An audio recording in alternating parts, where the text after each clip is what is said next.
Ya Rabbi Allah, şuşu ukan jımgan namazlarımızını, barşa okulan namazlarımızını, kılgan dualarımızını, tutkan urazalarımızını, birgen sadakalarımızını, şalgan kurbanlarımızını, kılgan hacd ibadetlerimizni, her birimizden de Ya Rabbi Allah kılgan amel ibadetlerimizni king rahmetin bilen kabullardan kıl.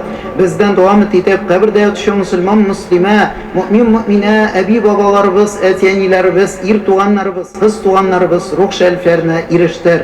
Onların barşasının da bilip bilmişe kılan günahların kişer, izgiliklerin arttır, kabirlerin nurlandır, sıravların jingillerden kıl, onların ruhların bizden şak kıl. Bizge özümüzge şu dünyada yaşaganda kuşkanlarını ötep tıyganlardan tıyılıp yaşarga, ömür itirge nasip eyle. Rizıklarımızını, mallarımızını halal yollar bilen kasıp itirge yardım et, rizıklarımızga, mallarımızga bereketlerini indir. Kömüllerimizge tınışlık, tenlerimizge soğuk, selametlik bir.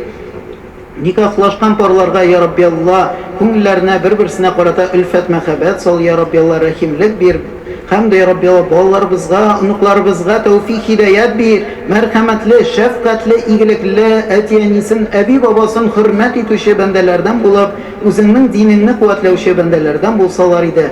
Aktık suluşlarımızda sungu sözlerimiz, La ilahe illallah Muhammedur Resulullah kelimesi bulup sungu urunlarımızını barşabızın da özünün firdevz cennetinde kıl. Rabbena gfir lana ve li valideyna ve lil mu'minina yevme yekumul hisab.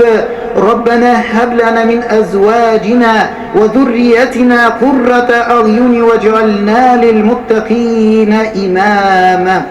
ربنا لا تزغ قلوبنا بعد إذ هديتنا وهب لنا من لدنك رحمة إنك أنت الوهاب ربنا آتنا في الدنيا حسنة وفي الآخرة حسنة وقنا عذاب النار برحمتك يا أرحم الراحمين آمين الله أكبر.